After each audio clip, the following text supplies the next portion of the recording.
Oke, selamat pagi kelas 9. Nah, sekali ini kalian sudah membuka Moodle kalian. Di situ Miss Afin memberikan persepsi berupa gambar cover novel. Sebenarnya tujuan pembelajaran kita itu apa sih, Miss? Nah, tujuan pembelajaran kita yaitu mengidentifikasi unsur pembangun teks cerita pendek. Oke. Miss Afin next ya ke slide selanjutnya. Nah, di sini Miss Afin jelaskan pengertian dari teks cerpen. Teks cerpen merupakan hasil karangan prosa fiksi berbentuk naratif yang lebih pendek daripada novel. Dan biasanya hanya menceritakan sedikit tokoh. Biasanya hanya ada satu pokok permasalahan yang dibahas. Oke. Jadi anak-anak, untuk teks cerpen itu merupakan karya sastra berupa prosa. Dan terdiri dari satu pokok permasalahan. Selanjutnya, Miss Afid akan menjelaskan mengenai unsur pembangun teks cerpen, ya anak-anak ya.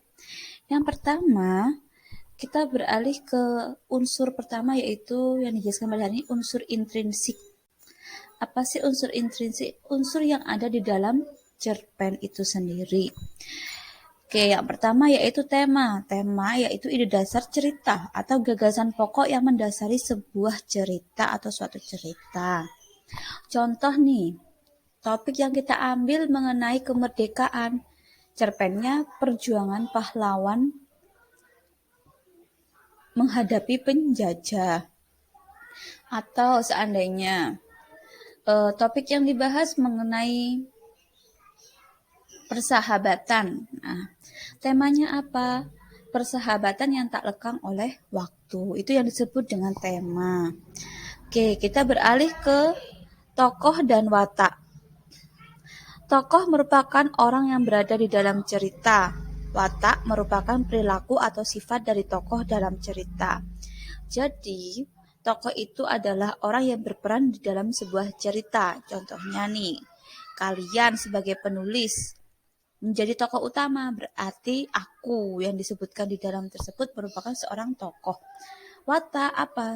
Sifat atau perilaku. Nah, contohnya nih, Miss Afin berikan contoh, seekor naga yang kejam mulai memangsa seluruh warga. Nah, naga itu merupakan tokoh, sedangkan wataknya apa? Kejam. Itu yang disebut dengan tokoh dan watak.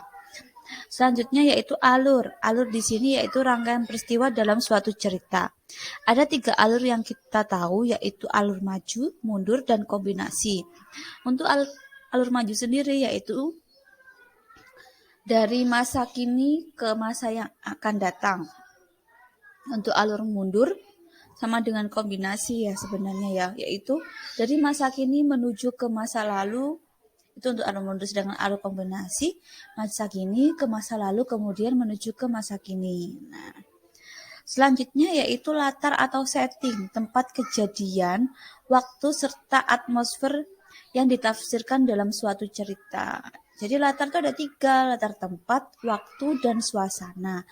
Untuk latar tempat berarti apa? Tempat terjadinya peristiwa. Contohnya di hutan yang misterius atau di pantai yang indah. Nah, itu disebut dengan latar tempat.